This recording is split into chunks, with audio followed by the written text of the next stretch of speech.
Hey, what's going on, guys? It's me, Parksy here, your coach of the Armaldos, bringing back the Smash today here for the TTM March Madness. It feels a bit weird not to be saying the DGBA, but I have a lot of explaining to do, my friends, and don't worry, I will explain all. But firstly, I want to thank you guys all for checking out this channel, especially because I haven't uploaded a video in now over a month.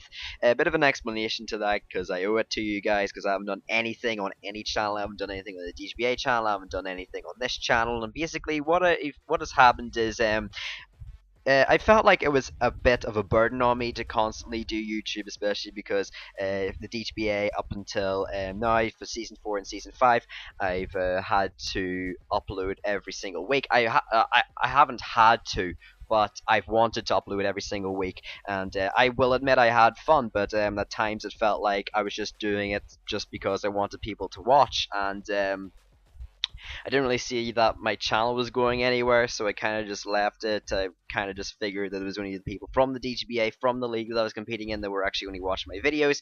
But now I decided, you know what, this might give my channel a bit of growth. It might give it a new lease of life. So I decided, hey, why not try out this league? Okay, a bit of a confession. I didn't actually. Join this league, which sounds a bit weird, but I'll explain. I'll go through the rules first. So this is the TTM March Madness tournament style, which is based off draft league. We all have to draft 8 Pokemon from a pool. So there are going. I think there's over like I'd like to say there's about 128 people competing in this league, and we're all put into groups of 8, right? And from there, we all have a draft board, and we can only draft one of each Pokemon. So, for example, if someone like MX3, who, funnily enough, was in the same pool as me out of all people, if he picks up something like Mew, let's say, Mew is completely off the board. All 7 of us others cannot pick it. However, these pools are randomized, and then we're brought into a pool of 4 where then we battle to then see who gets into the next bracket and then into the next bracket, etc., etc. And you can be randomized into a pool of people that may end up having a Mew as well because they went from a different pool. So it's a bit complicated to explain. It was a bit hard for me to understand on the first day, but I just kind of got knocked around a little bit and ended up here. So we got 95 points. It's basically like the DHBA Season 4 and Season 5, where it's point style and each Pokemon costs different points. The better Pokemon, like Tornadus, Therian, Celesteal, and Mew, and Tapu Koko are all 18 points because they're the cream of the crop. And then you've got the Pokemon for 1 point, which are like the bad LC Pokemon like Magikarp and Feebas, which no one really uses, and they're down there at 1 point. I might have offended Haz a little bit because he picked up Monferno in Season 5 for 1 point, so I'm sorry, Haz. I'm not saying Monferno's garbage, but I am saying Magikarp is. So, I actually broke through the curse of me being middle in every league for the past few months, and I say that I've broken out of the curse, but basically it's because Haz is owning this league, so I don't have to end up in 8th. And to be fair though, Haz always before in the season 5 and season 6 has always asked me, do you want to remain 8th or do you want to end up in the spot you've actually been randomized? So cheers to that, Haz. But you know that stay number 8, and I've gone 8-0 so far in the league. So I mean, I'll take it. But I was first, so that was really nice. And a bit of an explanation how I got into this league. So one morning I wake up, I think it's about 9 in the morning, and Taz says, "Are you free on the 1st?" And I'm like, "The 1st? The 1st of September? Do you mean?" And meanwhile, MX3 sends me this link to a server, and it's the TTM Madness. I've heard of it before. I watched Jolts play some videos of participate in some leagues, sorry, of Pokemon. I've watched Stinks do some stuff, so I know who the token minorities are, and I know a little bit about the Summer Madness. I watched like a 2-minute clip out of the token out of Jolt's video, so I did know that it was a thing, and I know that people were talking about it previously. Zaza was talking a bit about it, so he sent me a server, and he says that the admin wants you to join, and I'm like, what? Why does Jolt want me to join, or Stinks, or with someone that's related to the token minorities. Why do they personally want me to join? So I joined in and I realized that Has and MX3 potentially, I'm not sure if MX3 had anything to do with it, but definitely Has signed me up to this thing and messaged me basically the morning before I got it saying, oh, by the way, are you free on the 1st? So thank you, Has, and also screw you. I will admit that Has's heart came from the right place. He was just trying to get me a little bit of recognition, I think, and he did say that he thought that it would be a league that he thinks that I would enjoy, and I am enjoying thus far. So thank you for that, Has. But next time, buddy, before you nominate me, please come and tell me. Because after I said, "Do you mean on the 1st of September?" He comes and he's like, "Oh yeah, for the Token Minority thing." And then I ask him, "Did you sign me up?" And he's like, "Yeah, yeah." So I think the truth dawned on him that yeah, he should have maybe asked for my permission. But we drafted a group of 8 Pokemon, and as I said previously, I got the first pick. So of course I picked up Tapu Koko. I've never used Tapu Koko before, and I feel like it is one. It's definitely the top 3 Pokemon draft league format up there: Celesteela, and in my personal opinion, Landorus Therian. I know that some people don't really like Landorus Therian. Not that they don't really like Landorus Therian, but it's not like a top 3 or a top 5 in their opinion. I think it's top 3, and I definitely think that Hughes Has in their D2BA leagues respectively when they drafted it did show off its power. But anyway, we drafted Tapu Koko, and in a league of and where you have 8 Pokemon to draft, I feel like every single Pokemon has to be crucial. I mean, has reaffirmed this to me. Every single Pokemon that you draft in this league has to be Pokemon that you can bring every single week in a normal league. So that really stuck out to me, and that was something that I got and that I kept in my head, in the back of my head, when going into this draft. And I picked up Tapu Koko because, firstly, it's got a base speed of base 130, which is absolutely insane, and is going to be forcing a lot of slower teams to run Choice Scarf users, especially because there is a point budget that is going to be forcing them potentially to run some of the weaker Pokemon that might not be as fast, and some people might only cap out at base 115, as you know, old school Parksy, who only used to draft Pokemon up to the base 115 speed tier. Some people might be going for that, but Tapu Koko also gave me a Fairy type off the bat, which is very nice. I feel like Fairy type Pokemon, although they're not the most important in the Fairy Dragon Steel core, they're just something that's so nice to have, and Tapu Koko, especially with stuff like Dazzling Gleam, is very nice. It also gave me a very good Z user, which I think was very important because we were allowed only one Z user, so your Z user must count, and actually turned out to be my Z user after all this, just because it's incredible. It has such a versatile move pool, and such a powerful move pool as well, getting access to really strong moves such as Grass Knot, Thunder in the electric terrain. It also gets access to Brave Bird for flying EMZ. It does, I believe, a 185 base power Supersonic Sky Strike, and also gets the Guardian of Alola, which is the Z version of Nature's Madness, which does 75% to any Pokemon at all. So that's absolutely insane. Cannot miss. Hits every single Pokemon.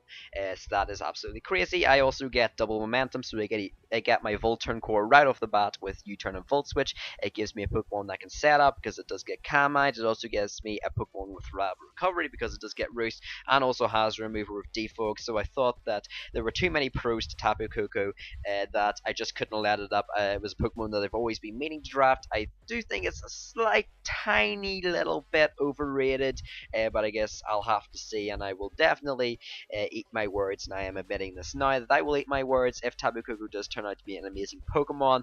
I just think that Pokemon that people kind of overrate it a little bit, but definitely, in my opinion, one of the top 3 Pokemon. But I mean, it's just so nice to have on the team. It's really easy to build around, and I just feel like it got me the typings that I needed. It got me the utility that I needed, and really opened up a lot of doors rather than tunnel visioning me into what I needed. So as I said previously, I was first pick, so I had to wait 15 picks until my next pick. So as you might imagine, all the other really good Pokemon like Mew, Landorus, Celesteela, they all went first round. There was also what else went first round? Zorora went first round. I believe Zygarde went first round, and there's other stuff that went second round, like I'm trying to think. I believe Kabalion actually went second round, and Mega Metacham and stuff like that. So still, you're really good high tier Pokemon. But I decided to pick up a Pokemon that I knew that I would have to pick up if it got back to me in the second round, because this Pokemon, for being technically making it to the third round, is absolutely insane, and that is going to be Infernape. By the way, I decided to call my Tapu Koko Zulu because shout out to my boy Levity. He used to call his Tapu Koko Zulu in the Upload Require League, the Terminus Battle Factory. So yeah, shout out to my boy and rip the Terminus Battle Factory because it ended after 3 weeks. But next up we got Caesar the Infernape, which is from Dawn of the Planet of the Apes, which I went to see with Nathan and another friend, Nathan Pudiath 200 on YouTube. And I like, the plot absolutely confused me, but besides, I just thought that it'd be quite a fun monkey name. Kind of seems quite badass. But Infernape, again, gave me another U-turner, gave me a very nice speed here at base 108, which allows me to outspeed the common base 95s, 100s, base 105s, and base 106 and 107s as well. It also gave me a Pokemon that could be a really good choice scarfer, and that's what I think is also quite important, because although Tapu Koko is very fast, and there's no denying it, there are Pokemon that is faster than Tapu Koko, such as Mega Aerodactyl, Mega Beedrill. There's also stuff like a Salgore, as Aurora, so all those Pokemon will be outspeeding my Tapu Koko, which will be annoying. So having a reliable choice scarfer like Infernape is going to be very useful. It also gives me double priority on the physical and special side with Mach Punch and Vacuum Wave, and actually something that I didn't manage to explain with Tapu Koko. I did explain a little bit with this versatile move pool, but Infernape, likewise to Tapu Koko, is actually a Pokemon that that can be invested on the physical or on the special side. It can be a mixed attacker, it can be a special attacker, or a physical attacker, and that is really useful when team building, because it doesn't, I guess, tunnel vision you. I hate to say tunnel vision so many times, but it doesn't tunnel vision you into being a physical attacker or a special attacker, and that's kind of what I tried to go with quite a few of my Pokemon. That I later on drafted Iron Fist again as a great ability. It also gave me a Stealth Rocker off the bat, and it also gave me Slack Off. Sorry if you heard a bit of a difference in my voice. I swear I heard something, but it doesn't really matter. Actually, no, I think that my brother's home. But it also does get some setup as well. Sword Stance, Nazi Plot, Bulk Up, Calm Mind. I mean, this Pokemon's absolutely insane. You can also run a defensive if you want to. I wouldn't suggest it, but Has did it with Monferno in Season 5. You can run it with Slack Off, like Will-O-Wisp. What else? Slack Off, Will-O-Wisp, Stealth Rock, stuff like that. But really giving me the priority in the Stealth Rock, and the Fire and Fighting typing off the bat is really nice. And I know that Fire typing is the least essential out of the Fire, Water, Grass core, and it's quite expendable in a draft where you only are allowed 8 Pokemon. But I think that it's such a solid fighting type Pokemon. If you don't have a fighting type Pokemon in this type of league, you're going to get destroyed by normal types, or you have to have a team with a lot of fighting coverage on it. So I just felt like Infernape would have done very well as a fire and fighting type.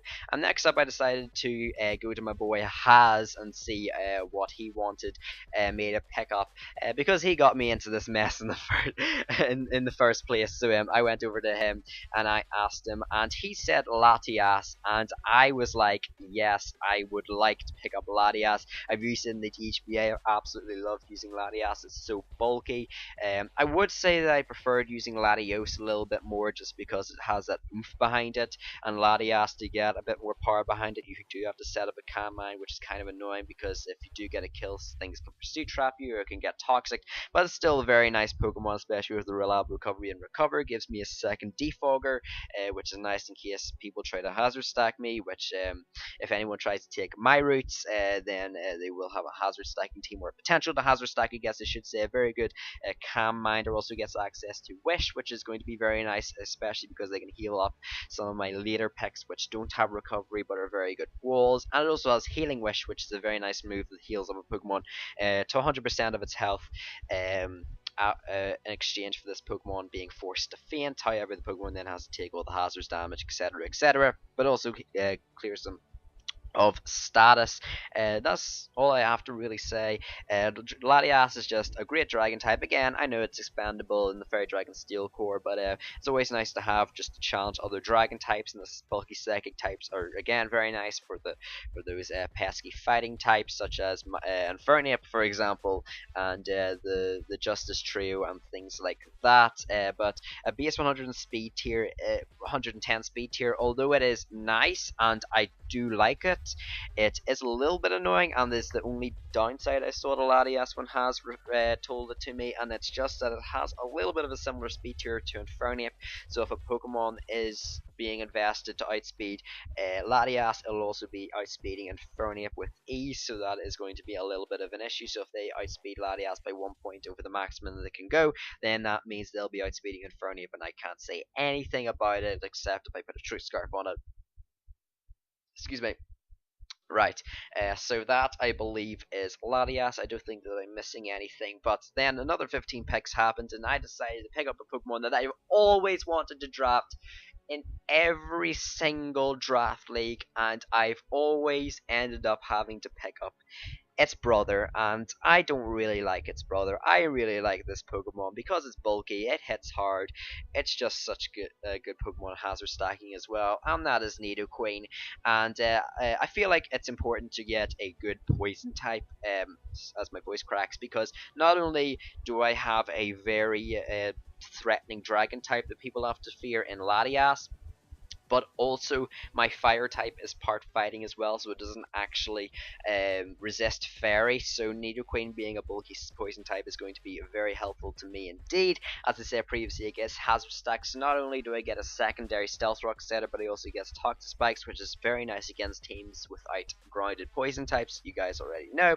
And it just has such a wide move pool, allowing it to hit in the physical and special side, which is amazing because things can't really switch into it. It's hard to predict when things can be mixed, such as my Tapu Koko, Infernape, and Nidoqueen. I can hit the physical side stuff like Earthquake and Poison Jab, and stuff on the special side with stuff like Ice Beam, Flamethrower, and Sludge Wave and Earth Power. Although it does hit a bit harder on the attack stat, it does have a bit of a better special move pool, so that's what you have to take into consideration when building versus me. But just a very bulky Pokemon that, although it doesn't get any recovery, can take hits and can be wish passed into Latias. I felt that it was very it worked very well with my team, and also give me a ground type, which MX3 is telling me that if you're going to draft Tabu Koko, you have to draft a ground type with it, so electric types just don't abuse terrain and destroy your entire team. And I agree with you, MX3, which is why I decided to pick up Nidoqueen to secure at least one ground type on my team.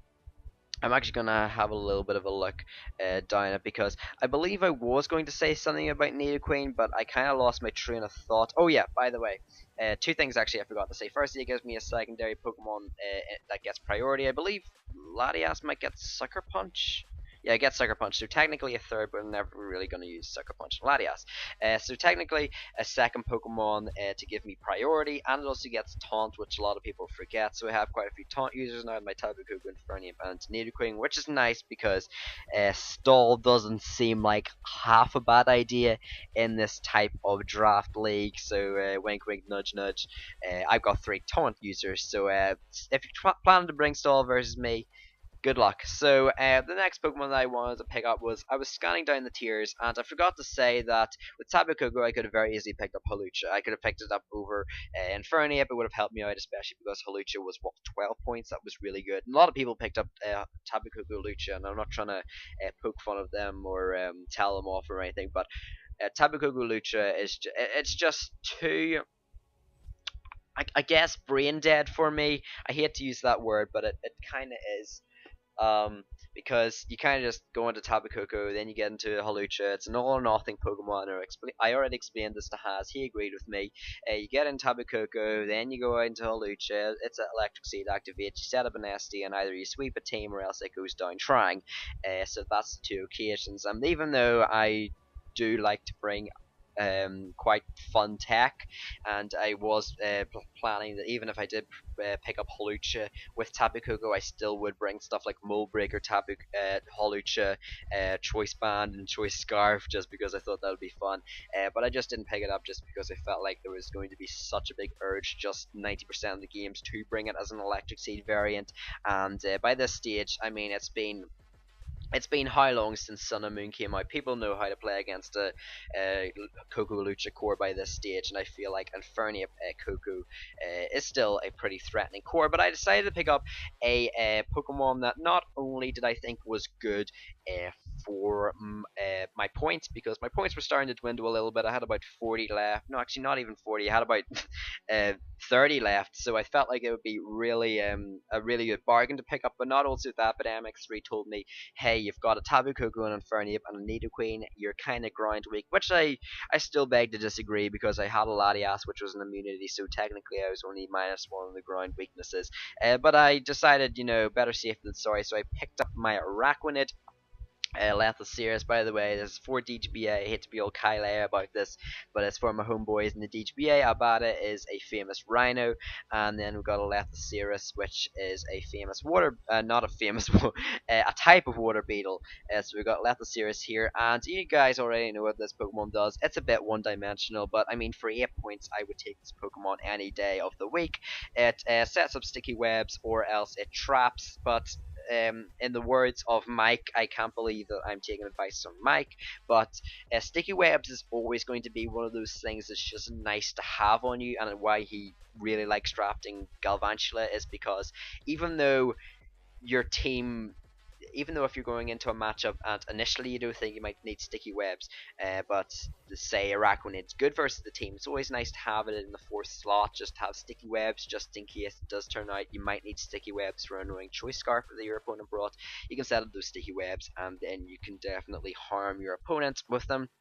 Raquanid again, just a giant nuke option with the liquidization, water bubble boosted, and potentially mystical water boosted, mystic water or mystical water boosted, and it also gets some other fun tech such as infestation. The soak toxic set is one that Mike actually got versus me in season 5. Managed to take my Amoonguss down with, but it also does get one or two other pretty funky stuff that I do want to keep to myself. So a nice slow Pokemon, which I think is nice because you look at my team, the slowest Pokemon thus far is Nidoqueen at 76, so it is going to put the pressure if people do want to bring Trick Room teams versus me. Araquanid will be there and saying hi. So another 15 picks went, and it came back to me, and I decided I was really stuck on what to pick on, because I wanted a Steel type, but there weren't many Steel types that were good that were left, and not only that, but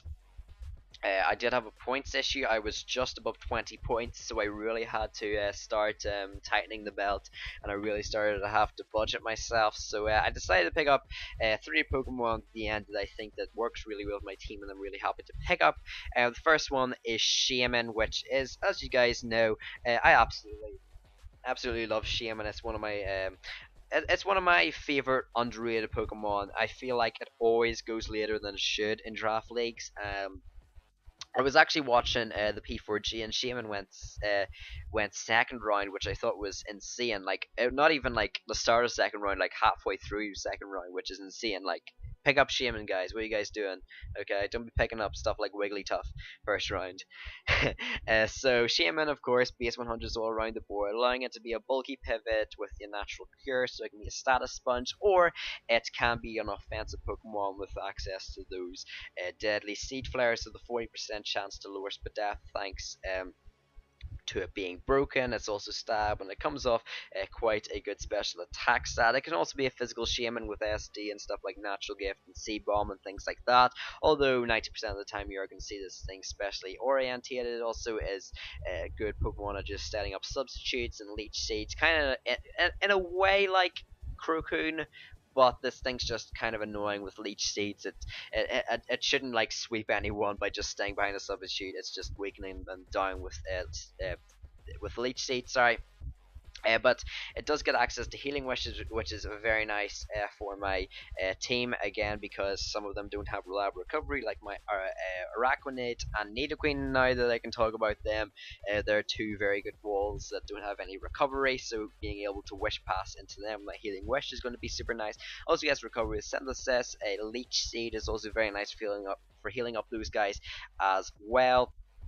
So I think that Shaman on the team is going to be very nice. Definitely helps out with my ground weakness. I don't really have a ground weakness anymore with Shaman around. And also is a very nice electric sponge as well to keep those electric types at bay.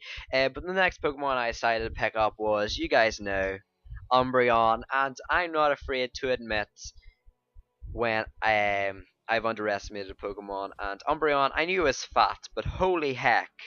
Okay, with a Chople Berry, this thing isn't knocked out by +2 Mega Gallades, which is considered to be one of the top 10 Pokemon in Draft League format currently.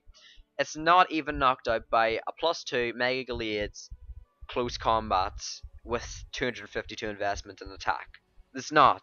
That's absolutely insane. And Anuko's it back with Fire Play as well. So that's crazy. But Umbreon, pretty much you guys know what it does. It sits in front of things, it wish passes, it protects, it file plays in case things try and get Dragon Dances or Swords Dances up in its face, which is super nice. Curse Umbreon is also a pretty niche thing to have. There's also some times where I managed to bring some pretty fun tech, like Iron Tail for Jax, Mega Diancie. We lived in Moonblast, we managed to get that Iron Tail off, which was super duper nice. It also has a cleric with Heal Bell and gives me a second status sponge. So if things are trying to toxic my Latias or trying to paralyze my Infernape, let's say, I can always go into Umbreon, let them get paralyzed, and then Heal Bell it off. So not really much to say about this Pokemon, especially because Baton Pass is 100% banned. There's no way you get to use Baton Pass in this league. Which is fair enough. I can't make use of the Baton Pass momentum that this Pokemon gets, but it is nice just because if you look at my team, Ghost Spam was incredible versus my team until I got Umbreon. That's kind of just a brick wall to most Ghost types. It also gets Pursuit, and it's got an underestimated attack stat. It can take you quite a few things over Pursuit Traps, so you never know. But yeah, just having that nice Ghost Resist and a very bulky Dark type in the back that, even though it is a bit two-dimensional, can just function as a very nice Wish Passer, maybe relieve the work of Latias as being my Wish Passer. So that's nice. And finally, last, excuse me, but not least, 15 more picks came through, and it came back to me for the final pick.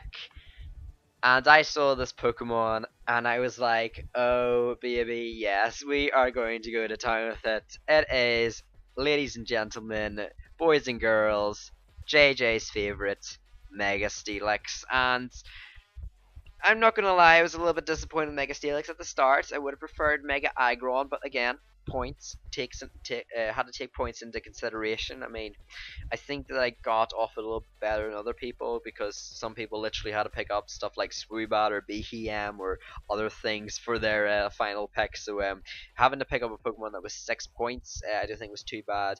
And Mega Steelix gives me a third reliable Stealth Rock user, which is nice. It gives me a bulky Steel type, so that is a secondary Fairy Resist, which is nice. So that's going to help out Latias. In fact, it forms a very nice defensive core of Latias. So it gives me a secondary Ground type, which is going to be nice for those electric type Pokemon again, which take advantage of the electric terrain. It also gives me another Curse Sweeper, so that is another sweeper on my team. Dragon Tail also gives it an ability to phase, even though I believe that it does get Roar. Heavy Slam is very nice as well, and just Ground Spam. Who knows? What am I saying? Who knows? Ground Spam has always been one of the best strategies of just blowing through teams. So I'm very happy to have this Pokemon on my team. JJ said that if I'm in any need to come to him, and he will help me build with a Mega Steelix. Just Mega Steelix. No, none of my other 7 Pokemon, just Mega Steelix he will help me build with. So I appreciate that, JJ. Thank you very much. You can be my Mega Steelix guru, because I've never played Mega Steelix before. Even in RU, I believe I've used it maybe half a dozen times. That's it. Maybe not half a dozen, maybe a dozen times, but very little amount of times I've actually used Mega Steelix. I know what it does, obviously. Like, I'm not that idiotic. I'm not that new to using Mega Statics, but it's Pokemon that is definitely going to take me a game or two to try and learn the functions of. I know that eats every single hit that you can throw at its way, kind of like Mega Aggron, except that it has a pretty useless ability in Sand Force instead of Filter. But that's going to be my team. Comment down below and let me know what you guys think of my team, or you've changed anything up. I did get sniped a few times, but I think that we ended up with a pretty strong and versatile team all in all. Leave a like if you did enjoy. Make sure to go share it to your friends if you think that they will enjoy this video. If you want me to, and maybe I might be going up against them in the TTM March Madness. Who knows? Who knows? And finally, if you did enjoy, make sure to go and subscribe and the notification bell on. I also do some other stuff in the channel if you do want to go check it out, like my previous Stage BA games. I also do some fun videos with friends. So thanks guys for watching this video. I'll see you guys in the next video. Goodbye.